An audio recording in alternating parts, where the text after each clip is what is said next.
അല്ല, ഞാൻ ഉള്ള കാര്യം പറയട്ടെ, ഇതിൻ്റെ പിന്നെ നമുക്ക് മറ്റു കാര്യങ്ങളിലേക്ക് കിടക്കാം. എൻ്റെ അടുത്ത് കടലാസുകൾ വന്നപ്പോൾ ഒരാഴ്ച മുമ്പാണത് വരുന്നത്. ആ വന്നപ്പോൾ 24-ാം തീയതിക്ക് മുൻപ് ഇത് റിപ്പോർട്ട് കിട്ടിയിരിക്കണം എന്ന് പറഞ്ഞ് ഉത്തരവിട്ടിട്ടുണ്ട്. ആ റിപ്പോർട്ട് കിട്ടുമെന്നാണ് പ്രതീക്ഷിക്കുന്നത്. തൃശ്ശൂർ പൂരം കലക്കിയതുമായി ബന്ധപ്പെട്ട അന്വേഷണം അങ്ങ് പ്രഖ്യാപിക്കുന്നത് 2024 ഏപ്രിൽ 21-നാണ്. ഇത്രയും കാലം കൊണ്ട് എന്തുകൊണ്ടാണ് ഈ അന്വേഷണം പൂർത്തിയാകാത്തത്? കാരണം കുറ്റാരോപിതനായ ADGP MR അജിത്കുമാറിനെതിരെ PV അൻവർ ആരോപണം ഉന്നയിച്ചതിന് ശേഷമാണ് അങ്ങക്ക് ഈ നീട്ടിക്കിട്ടണമെന്ന അപേക്ഷ അങ്ങക്ക് വരുന്നത്. മുഖ്യമന്ത്രി ഓഫീസ് ഇറക്കിയ വാർത്താക്കുറിപ്പിൽ ഒരാഴ്ചയ്ക്കകത്ത് അന്വേഷണം ഉണ്ടാവുന്ന ഒരു വാർത്താക്കുറിപ്പുണ്ടായിരുന്നു.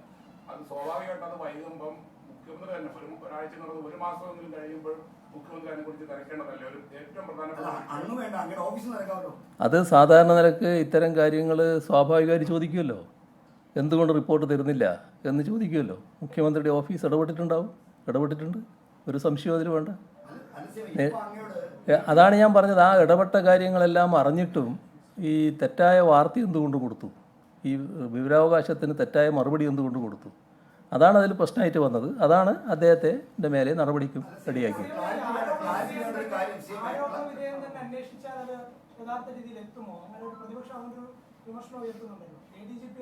അജിത്കുമാറിനെതിരെയാണ് ആരോപണങ്ങൾ ഉയർത്തുന്നത്. ആ ആരോപണ വിധേയനായ ഉദ്യോഗസ്ഥൻ തന്നെ ഈ തൃശ്ശൂർ പൂരം കലങ്ങിയതുമായി ബന്ധപ്പെട്ട വിഷയം അന്വേഷിച്ചാൽ മതിയോ? അന്വേഷണ ഉദ്യോഗസ്ഥനെ ഇപ്പോൾ മാറ്റിയിട്ടില്ല. അന്വേഷണ ഉദ്യോഗസ്ഥൻ അന്വേഷിക്കട്ടെ, അന്വേഷണ ഉത്തരവ് വരട്ടെ, അത് വരട്ടെ. ഈ ആരോപണം ഉന്നയിക്കുന്നത് വരെ അങ്ങയോട് ഈ പൂരം കലക്കലുമായി ബന്ധപ്പെട്ട അന്വേഷണത്തിന് സമയം വേണമെന്ന കാര്യം ADGP MR അജിത്കുമാർ ഉത്തരവാദിത്തപ്പെട്ട ഉദ്യോഗസ്ഥൻ ചോദിച്ചിട്ടില്ല. അപ്പോൾ ഈ ആരോപണം വന്ന ശേഷമാണ്, ഇത് പൊതുസമൂഹത്തിൽ ചർച്ചയായ ശേഷമാണ് അങ്ങോട്ട് ചോദിക്കുന്നത്. അതിൽ തന്നെ ഒരു അഗ്ലി ഹേസ്റ്റിലാണ്. അങ്ങനെയല്ലത് നിങ്ങൾ കാണേണ്ടത്. അതുമായി ബന്ധപ്പെട്ട് മുഖ്യമന്ത്രിയുടെ ഓഫീസിൽ നിന്ന് ഇതുമായി ബന്ധപ്പെട്ട് വിവരങ്ങൾ അന്വേഷിക്കുമല്ലോ. എന്തുകൊണ്ട് ഇവർ തരുന്നില്ല, എന്താണ് തരാത്തത്, ഉടനെ തരണം എന്ന് പറയുമല്ലോ. ആ പറഞ്ഞുകൊണ്ടിരിക്കുന്ന ഘട്ടത്തിലാണ് ഈ പറഞ്ഞ വിവരം എൻ്റെ അടുത്ത് വരുന്നത്. അത് കഴിഞ്ഞ ആഴ്ചയാണ്. ആ വിവരം വന്നപ്പോൾ ഞാൻ പറഞ്ഞു ഒരാഴ്ച ഏകദേശം ഉണ്ടാവും, ഈ 24-ാം തീയതിക്ക് മുൻപായി ഇക്കാര്യത്തിൽ തീരുമാനം വേണം എന്ന് പറഞ്ഞു. അതാണ് ഉണ്ടായത്.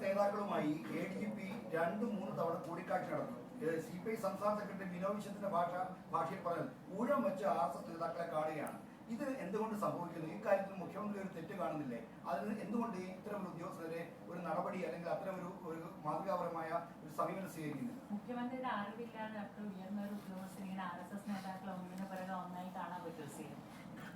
ADGP RSS നേതാക്കളെ കണ്ടത് എൻ്റെ ഇടനിലക്കാരനായിട്ടാണ് എന്നാണല്ലോ നിങ്ങൾ പലരും പറയാൻ വേണ്ടി ശ്രമിച്ചത്.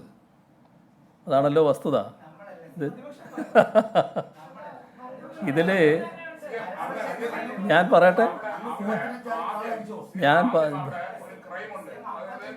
ആവട്ടെ, ഇത് പ്രതിപക്ഷ നേതാവ് ആരോപിച്ചതാണല്ലോ ഈ പറയുന്ന കാര്യം. പ്രതിപക്ഷ നേതാവിൻ്റെ ആരോപണം വലിയ തോതിൽ പ്രചരിപ്പിക്കാൻ നിങ്ങൾ നിന്നേ ഉള്ളൂ. അത് പോട്ടെ. അപ്പോൾ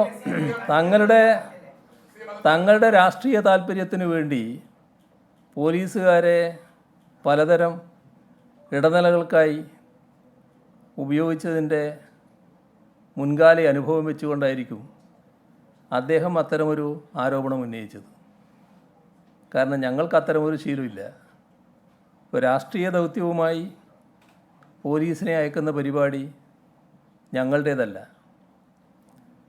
ഇപ്പോൾ പഴയ കാര്യങ്ങൾ പ്രതിപക്ഷ നേതാവ് മറന്നുപോയോ എന്നറിയില്ല, എന്നാലും അദ്ദേഹം ഓർക്കുന്നത് നല്ലതായിരിക്കും. ഇപ്പോൾ ജയറാം പടിക്കലിൻ്റെ ജീവചരിത്രം വെങ്ങാനൂർ ബാലകൃഷ്ണൻ എഴുതി മൈത്രി ബുക്സ് പ്രസിദ്ധീകരിച്ചത്, അത് ആ പുസ്തകത്തിൻ്റെ ആ ഭാഗം എൻ്റെ കൈവശമുണ്ട്. ഇതിലെ പേജ് നമ്പർ 148. ആ 148-ാം പേജിൽ പറയുന്നത്, DGP പദവി സ്വപ്നം കണ്ട് കഴിഞ്ഞിരുന്ന ജയറാം പടിക്കൽ 91-ലെ പൊതുതെരഞ്ഞെടുപ്പ് അടുത്തതോടെ ഭയപ്പെടാൻ തുടങ്ങി. പ്രതീക്ഷിക്കും പോലെ ഇടതുപക്ഷ ജനാധിപത്യ മുന്നണി വിജയിച്ച് സംസ്ഥാനത്ത് അധികാരത്തിൽ വന്നാൽ തനിക്ക് DGP ആകാൻ പറ്റില്ലെന്ന് അദ്ദേഹം കരുതി. അത് തടയാനായി മാർഗങ്ങൾ ആരായുന്നതിനിടയിലാണ് ചില മണ്ഡലങ്ങളിൽ BJP സ്ഥാനാർത്ഥികളുടെ കടന്നുകയറ്റം ഐക്യമുന്നണി സ്ഥാനാർത്ഥികളുടെ പരാജയത്തിൽ കലാശിക്കുമെന്നും അതിനാൽ അവിടെ പൂർണ്ണമായും ഇടതുമുന്നണി സ്ഥാനാർത്ഥികൾ വിജയിക്കുമെന്നും പടിക്കൽ അറിഞ്ഞത്.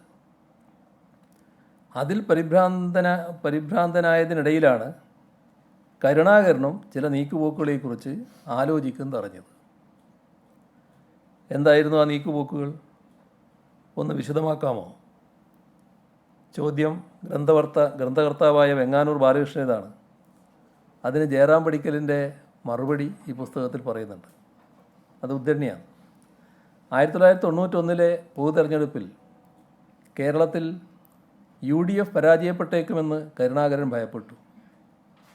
അതിൽ നിന്നും രക്ഷ നേടാനായി കണ്ട എളുപ്പവഴിയാണ് BJPയുമായുള്ള തെരഞ്ഞെടുപ്പ് ബാന്ധവം.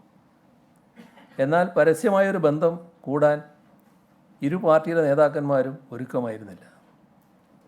വടകര ബേപ്പൂർ ഫോർമുല എന്ന രഹസ്യപ്പേരിൽ അറിയപ്പെട്ട നീക്കമനുസരിച്ച് വടകര പാർലമെൻറ്റ് മണ്ഡലത്തിലും ബേപ്പൂർ, മഞ്ചേശ്വരം, തിരുവനന്തപുരം ഈസ്റ്റ് എന്നീ അസംബ്ലി മണ്ഡലങ്ങളിലും കോൺഗ്രസ്സുകാർ BJP സ്ഥാനാർത്ഥികൾക്ക് വോട്ട് ചെയ്യണമെന്നും മറ്റുള്ളിടങ്ങളിൽ BJPക്കാർ കോൺഗ്രസ് സ്ഥാനാർത്ഥികൾക്ക് വോട്ട് ചെയ്യണമെന്നും ധാരണയുണ്ടാക്കി. BJP ഒരു നിയമസഭാ മെമ്പറെയെങ്കിലും ഉണ്ടാക്കിയെടുക്കാൻ അത് ഉപകരിക്കുമെന്ന് വിചാരിച്ചു. ഇതിൻ്റെ ആദ്യവട്ടം ചർച്ചകൾ നടക്കുന്നത് എൻ്റെന്ന് വെച്ചാൽ എൻ്റേതല്ല കേട്ടോ, ജയറാം പടിക്കലിൻ്റെ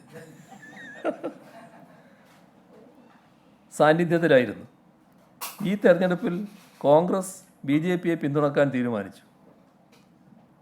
തീരുമാനിച്ച മണ്ഡലങ്ങളിലാകട്ടെ പരാജയ പ്രതീക്ഷയുള്ളവരെയാണ് തങ്ങളുടെ സ്ഥാനാർത്ഥികളായി അവതരിപ്പിച്ചിരുന്നത്.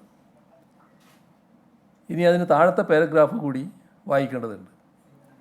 BJPയും അറിയട്ടെ നിങ്ങൾ, BJPയും കോൺഗ്രസുമായി കൂട്ടുകൂടിയാണെങ്കിൽ കൂടി UDF അധികാരത്തിൽ വന്നാൽ തനിക്ക് DGP ആകാൻ കഴിയുമെന്ന് വിശ്വസിച്ചിരുന്നുകൊണ്ടാണ് പടിക്കൽ ഈ അവിഹിത ബന്ധത്തിന് ഇടനിലക്കാരനായി പ്രവർത്തിക്കാൻ തയ്യാറായത്. കുപ്രസിദ്ധമായ കോലീബി സഖ്യത്തിന് ഇടനിലയും കാർമ്മികത്വവും വഹിച്ചത് താൻ തന്നെയാണെന്ന് കരുണാകരൻ്റെ ഏറ്റവും വിശ്വസ്തനായ പോലീസ് മേധാവി ജയറാം പടിക്കലാണ് വെളിപ്പെടുത്തിയത്. ജയറാം പടിക്കൽ ജീവിച്ചിരുന്ന ഘട്ടത്തിലൊന്നും ഈ ആരോപണം അവാസ്തവമാണെന്ന് പറയാൻ ആരും തയ്യാറായിട്ടില്ല. ഇന്നും വിപണിയിൽ ലഭ്യമായ ഈ പുസ്തകവും അതിലെ വെളിപ്പെടുത്തലും പച്ചയായ സത്യമായി മുന്നിലുള്ളപ്പോഴാണ് പ്രതിപക്ഷ നേതാവ് അദ്ദേഹത്തിൻ്റെ പാർട്ടിക്കും അതിൻ്റെ പഴയ നേതാവിനും ചേർന്ന് തൊപ്പി എൻ്റെ തലയിൽ ചാർത്താൻ നോക്കിയത്. സർക്കാർ ഇപ്പോൾ ഉയർന്നു വന്ന പ്രശ്നത്തെ ഗൗരവതരമായി തന്നെയാണ് കാണുന്നത്.